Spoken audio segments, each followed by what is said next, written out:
Pokémon Stadium. It's a beloved game that came out in 1999, and in my 15 years of owning the game, I never once beat Gym Leader Castle, and it's been haunting me my entire life. So today, I decided to finally do it.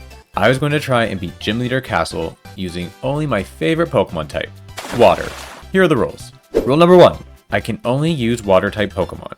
Rule number 2, I have to use the same 6 Pokemon throughout the entire challenge. No changing up my team between gyms. Rule number 3, if one of my Pokemon faints, I can no longer use that Pokemon for the remainder of that gym. Think of it as if I'm trapped in that gym until I beat the gym leader and can only heal my Pokemon between gyms. And I will be counting the Elite Four and Rival as one gym. And rule number 4, I have to always be wet. Wait, what? For this challenge, I'll only be using rental Pokemon, which most people will know have less than ideal movesets. Each rental Pokemon is at level 50, and to balance them out, fully evolved Pokemon will often have weaker moves compared to the unevolved Pokemon. The strategy here is to have the right balance of strong Pokemon and movesets, and since I can only pick water Pokemon, I will need a team with diverse move types. The decisions I make here are very important since these will be the only 6 Pokemon I use for the entire challenge. The first Pokemon I pick is Slowbro. While picking Slowpoke was tempting as they have a very good moveset with Thunder Wave, Amnesia, Surf, and Psychic, I decided to pick Slowbro as they are much bulkier, which should help counter their low speed as they will hopefully be able to tank heavy hits and strike back. Having Dig should also help with dealing with electric types, and Disable could be helpful with any Pokemon that randomly knows Thunder or Thunderbolt, and there are a lot of them. Next, I need a star on my team, and the obvious choice is Starmie. Starmie has high special and very high speed, and they know Thunder, which will come in very handy against other water Pokemon. With a speed advantage, Starmie could be unstoppable, plus I also just absolutely love Starmie. No, I'm a star! Please, I'm a star! Lapras is another obvious choice. They have more than decent stats and have access to Ice Beam, a strong ice move with a 10% chance of freezing the opponent. They also have Sing and Confuse Ray, 2 great options to create openings, which will definitely be needed in this challenge. I also pick Vaporeon, as they come highly recommended for Gym Leader Castle. They have high special and very high HP, tied with Lapras for 4th highest HP in the game. Next, I pick Cloyster. Cloyster has very high defense and access to Clamp, a partial trapping move which can be busted if used by faster Pokemon, but more valuable is Self-Destruct, which I can have Cloyster use if I need to take out a very strong or dangerous opponent. And for my last pick, I choose Poliwhirl as they have access to Earthquake, which will help with electric types. They also have Hypnosis, which has a slightly higher accuracy than Lapras' Sing. It means Poliwhirl is another Pokemon I can use to create an opening.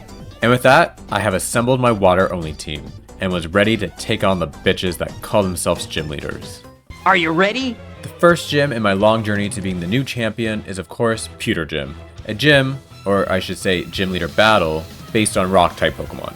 On paper, this should be an easy gym since I have 6 water Pokemon, and rock types are weak to water. But in Pokemon Stadium, the trainers you face before the gym leader battles often feature different type teams. So it's definitely not recommended to use all the same Pokemon type at one time. But despite this, it was still an easy gym.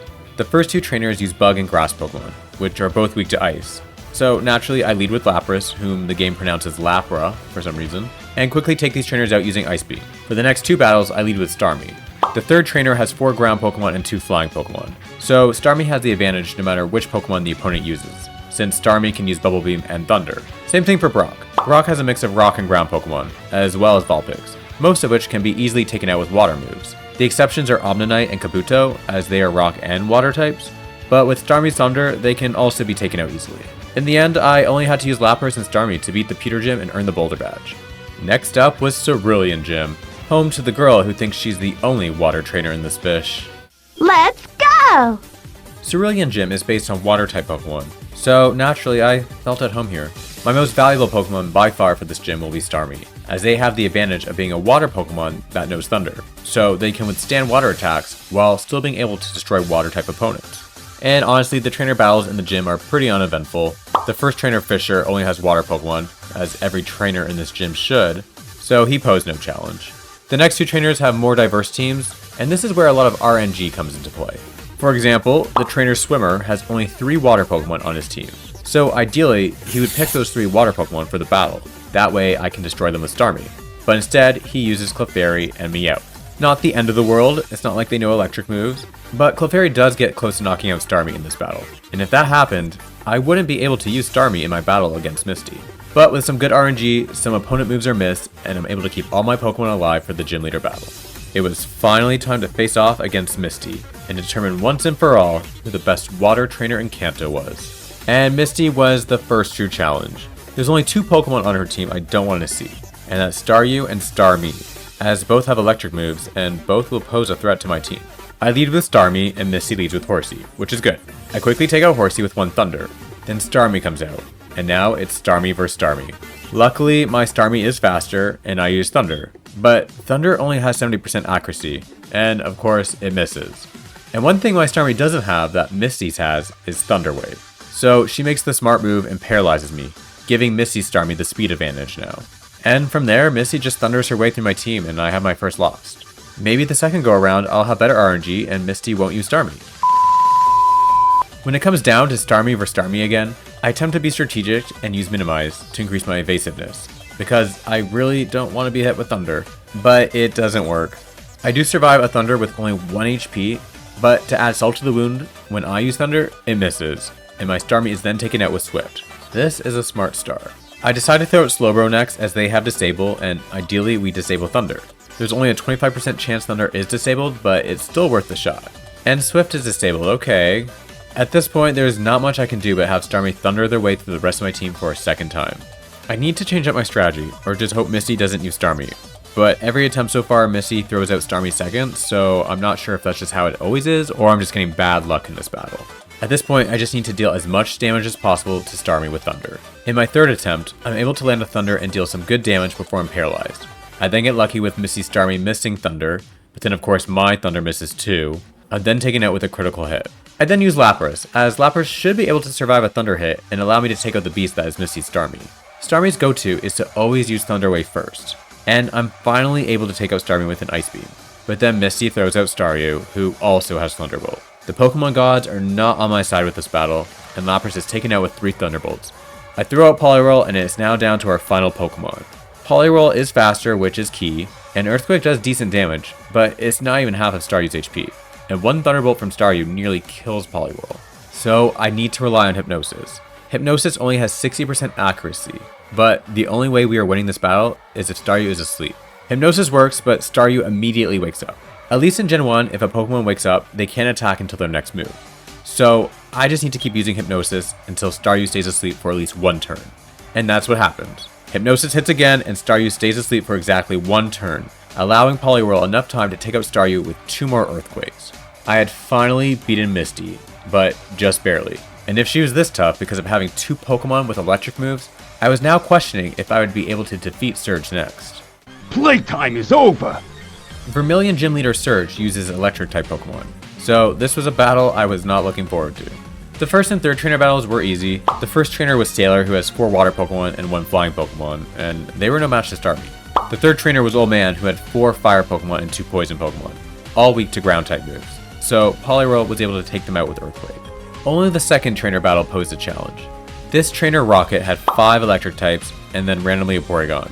Luckily, they lead with Porygon, and I decide to lead with Lapras. And I get lucky with freezing both Porygon and Electrode, which is pretty crazy given there's only a 10% chance Ice Beam freezes. Rocker switches out his frozen Electrode for Pikachu, who uses Seismic Toss and Lapras, bringing their HP down to only 5. But after 2 Ice Beams, Pikachu is taken out, and then frozen Electrode stands no chance. The battle against Surge, however, did not go well. Surge leads with Magneton, and in my first 2 attempts, Magneton was able to Thunderbolt their way through my entire team. It wasn't even close. The only way I was going to win this battle was if I led with Poliwhirl and used Hypnosis. So that's what I do in my third attempt. Poliwhirl puts Magneton to sleep twice, and with 2 Earthquakes, one being a critical hit, Magneton was defeated. Raichu then quickly takes out Poliwhirl with 1 Thunder. I decided to throw out Lapras next, as they are bulky enough where they should at least survive 1 Thunder from Raichu, giving me the time I need to either confuse it or put it to sleep. Fortunately, Thunder misses and I confuse Raichu, though its confusion only lasts 1 turn. Lapras does survive a Thunder hit as expected, but then Raichu's Thunder misses again, and they are taken out with Ice Beam. Surge throws out Pikachu next, which thankfully doesn't have any electric moves. So they use Seismic Toss, which is not enough to kill Lapras. And with 1 critical hit from Ice Beam, Pikachu is taken out in 1 shot. That's 2 Gym Leader battles in a row I lost twice. And next up was Celadon, the Grass-type base gym.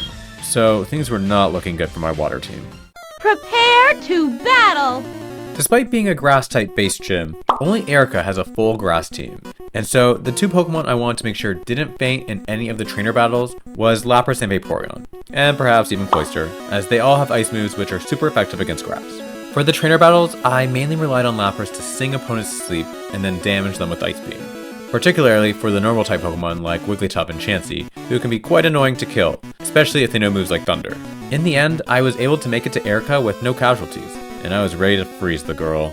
The team I picked for this battle are Vaporeon, Cloyster, and Lapras, and I decided to lead with Vaporeon, since we haven't seen what they can do yet. Vaporeon has Aurora Beam, which is nowhere near as strong as Lapras' Ice Beam, but it's still a nice move, and we deal decent damage to Erica's Tangela. Tangela uses Stun Spore, which apparently has no effect on Vaporeon, so hallelujah. Shortly after, Tangela does use Mega Drain, which typically would be a powerful move against water, but Vaporeon's special is very high, so it does little damage. Unfortunately, Vaporeon can't withstand Vileplume's Solar Beam critical attack, but from there I just switched to Lapras and Ice Beam the rest of Erica's team, giving us an easy win, which was quite refreshing coming from Vermilion. Next up was Fuchsia City, and by now, the remaining gym leaders would have heard I'm coming for them. Do you choose to battle me? Fuchsia Gym Leader Koka uses Poison-type Pokemon, so I want to try and keep Poliwhirl and Slowbro alive in the trainer battles to utilize their Ground-type moves in the Gym Leader battle. The first trainer battle is Biker, who has 5 Poison-type Pokemon, so I decided to leave with Poliwhirl, thinking I could just Earthquake my way through the battle. What I didn't account for was Toxic, which Tentacle quickly uses, causing my Poliwhirl to slowly take damage throughout the battle. And unfortunately with the poison damage, Poliwhirl just couldn't survive Coughing Sludge attack. And with Poliwhirl fainted, that means I can't use Poliwhirl for the remainder of the gym. Also, what are these nicknames? Cough, at Venom, A Cool Tent? They just took the last part of their names and put them at the front. Anyways, I throw out Starmie and finish off Coughing and Tentacle easily. The second trainer battle was easy as they used Soar Ivy, Lurk King, and Slash Sand, which I easily took out with Lapras and Starmie. The third trainer battle, however, was a teaser of Sabrina and had all Psychic types, and I don't have any moves super effective against Psychic. I lead with Cloyster as I don't really care too much if Cloyster faints in this battle, and I have the option to use Self-Destruct, but I didn't even get to use it before fainting. But from there I just used Starmie and Thunder my way through. It was now time for the Gym Leader battle. Koga's team is all Poison types, and 2 of them are also Bug Pokemon, so the team I pick is Slowbro, Lapras, and Vaporeon. Keeping in mind I can't pick Poliwhirl or Cloyster since they fainted in the gym's trainer battles. I also have to be careful because 3 of Koga's Pokemon know Thunder or Thunderbolt, so I'm just really hoping he doesn't pick them, or at the very least, all 3 of them. And of course, Koga leads with Weezing, who is one of the Pokemon that knows an electric move. Slowbro is able to hold on just enough to get in 2 dig attacks before Weezing knocks them out. I then throw out Lapras, who's able to take out Weezing with Ice Beam, but not before Weezing gets in 1 more Thunder attack. Next, Koga throws out Venomoth, which is ideal. What's not ideal is Lapras is immediately put to sleep with Sleep Powder, and when they do wake up, Ice Beam doesn't deal as much damage as I thought it would. After 2 more Mega Drains, Lapras is barely holding on with 8 HP. I contemplated whether I should use Ice Beam or Sing next, and ultimately went with Ice Beam, which probably wasn't the right choice, but got lucky that it froze Venomoth, giving us the opening I needed. Koga decides to switch out his frozen Venomoth for Nidorino, who unfortunately also knows Thunderbolt. They take out Lapras with Bubble Beam, and now I'm down to my last Pokemon, Vaporeon. Immediately Nidorino uses Toxic, so it's a race against time to finish off Koga. Unfortunately, Aurora Beam is not strong enough to defeat Nidorino in one shot, allowing Nidorino to land a Thunder attack. But because of Vaporeon's high special, it barely does any damage. And from there I just use Aurora Beam to finish off Nidorino in a frozen Venomoth. It was a close battle, but we did it. We earned our 5th gym badge, and we're on our way to Saffron for our Psychic Read-In. Play with me? Saffron Gym Leader Sabrina uses Psychic-type Pokemon, but the trainers in her gym do not. The first trainer Q-Ball is easy and taken down with Lapras and Starmie. The second trainer Burglar only has Fire Pokemon, which, as everyone knows, is weak against water. So I'm thinking this will be an easy battle with no casualties. Okay. With 30% accuracy, Horndrill one-hit KOs my beloved Vaporeon. It then continues to use Horndrill 2 more times, but luckily it does not hit Slowbro. As much as I hate Horndrill, I must say it looks pretty cool when Rapidash uses it. From there, it's an easy battle as I just spam Surf. The third trainer, Medium, has 5 Poison-type Pokemon, so I lead with Poliwhirl with hopes of Earthquaking my way through the battle. Unfortunately, I do lose Poliwhirl in this battle, and I rely on Starmie to take out the entire opponent's team. It was now time for my Psychic Reading. With Vaporeon and Poliwhirl fainted, I couldn't select them for this battle, which I'm not sure I would anyways. I decided to choose Lapras, Starmie, and Cloyster, and to lead with Lapras, which was a good call because Sabrina leads with Executor, that we can take out with 1 critical Ice Beam. For Alakazam, the strategy is to use Sing and put it to sleep, which gives us an opening to spam a few Ice Beams. And then for Sabrina's last Pokemon, I just used Cloyster and Self-Destruct, taking down with Cloyster and Kadabra. That's 6 gym leaders down. Next was Cinnabar Island, which should be an easy gym for my water Pokemon, right? Red hot and ready. Cinnabar Island gym leader Blaine uses Fire-type Pokemon.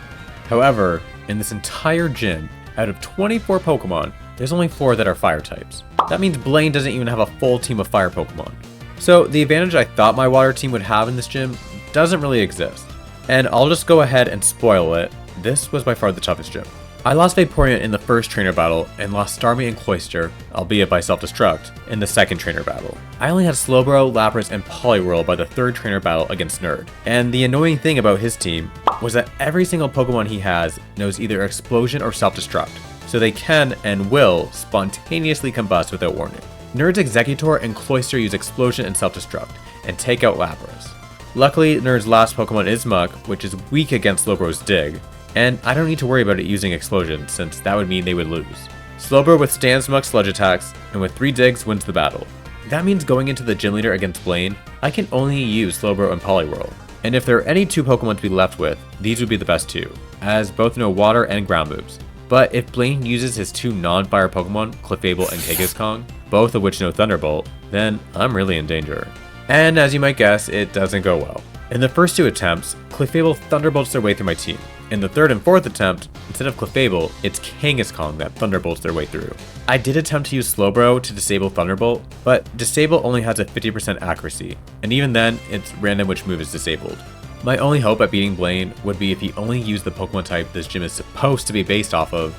It's not until my 5th attempt that the RNG gods bless me, and Blaine uses Charizard, Rapidash, and Arcanine. And so all I need to do is use Surf and Hydro Pump to win.